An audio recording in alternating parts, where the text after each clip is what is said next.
কিয়াম করা কি ভাই? ফরজ। কিয়াম না করলে ফরজ তরফ হয়ে যাবে।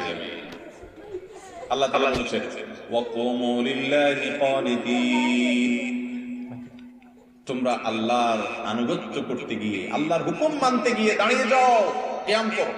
কে নির্দেশ করেছে? আল্লাহ। তাহলে কিয়াম করা কি? ফরজ। তো বসে আছেন কেন? কিয়াম করা ফরজ হলে আমরা সব বসে আছি কেন? ও নামাজের সময়, মাশাআল্লাহ, এই তো আপনারা ধরে ফেলছেন। নামাজের সময় কিয়াম করা কি রে ভাই? ফরজ।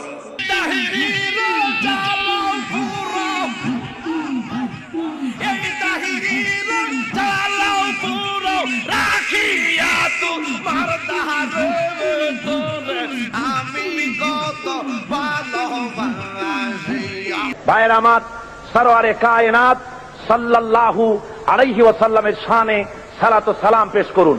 ইয়া নবী সালাম আলাইকা, ইয়া রাসূল সালাম।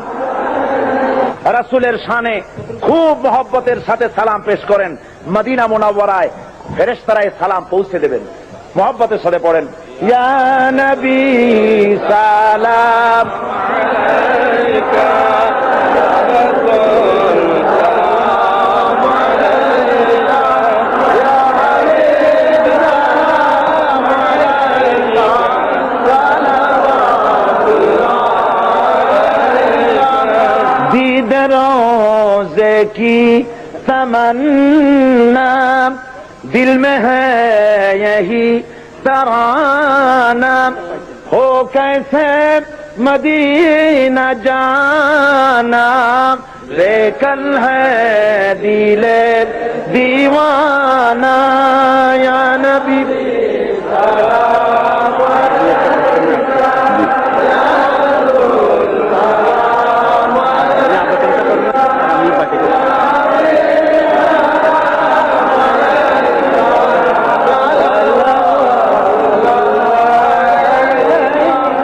तुम ही असरबी का बसाइया, दुखियारों की दुखों सुनाइया, सुन ले तू मेरा अफसाना, बेकल है दिले दीवाना। या नबी सलाम अलैका, या रसूल सलाम अलैका, या हबीब सलाम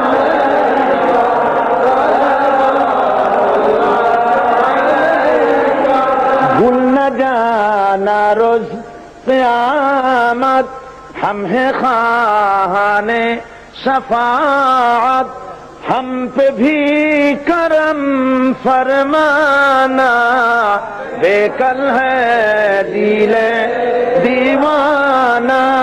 या नबी सलाम अलैका, या रसूल सलाम अलैका, या हबीब सलाम अलैका, सलावातुल्लाह अलैका।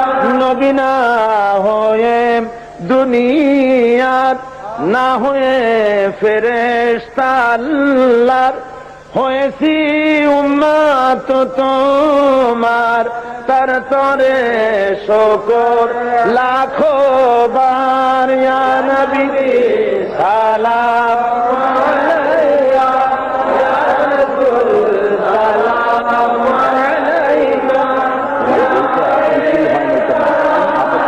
আপনি বলতে নিজে দেখাই এত ভালো করে بلغ العلا بكماله، كشف الدجى بجماله، حسنت جميع خصاله، صلوا عليه وآله. بلغ العلا بكماله، كشف الدجى بجماله، حسنت جميع خصاله، صلوا عليه।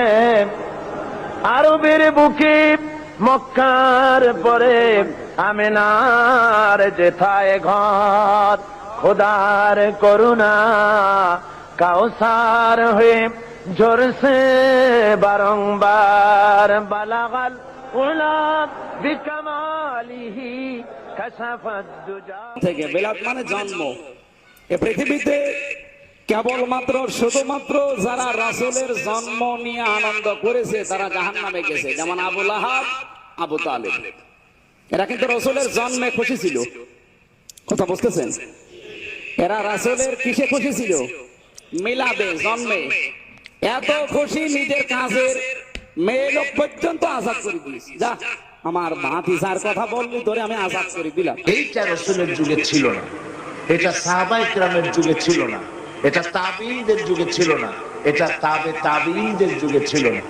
এখন আপনারা মনে করেন যে কোন জিনিসে খুব সওয়াব আছে এমন কোন জিনিসকে রাসূলুল্লাহ আমাদেরকে জানান নাই, সাহাবায়ে কেরাম আমাদের জানান নাই।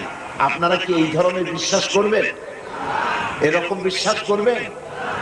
যাতে সওয়াব আছে রাসূলুল্লাহ সব আমাদের জানাইছেন, সাহাবায়ে কেরাম আমাদের সব জানাইছেন। তো মিলাদে যদি সওয়াব থাকবে তো রাসূলুল্লাহ বললেন না কেন? সাহাবীদের চাইতে আমরা কি বেশি রাসূলুল্লাহকে ভালোবাসতে পারবো? জবাব দেন, পারবো? তো যদি এইটা রাসূলুল্লাহর ভালোবাসার কারণে হয় তাহলে সাহাবীরা কেন মিলাদ পড়েন না? এই কথাগুলি বোঝেন আপনারা? রাসূলের যুগে নাই, সাহাবীদের যুগে নাই, তাবিঈনদের যুগে নাই, তাবিঈনদের যুগে নাই। রাসূলুল্লাহর ইন্তেকালের 600 বছর পর মিলাদ আবিষ্কার হয়েছে। এইরকম একটা সুস্পষ্ট বিদআত মুসলমানদের পালন করা উচিত নয়।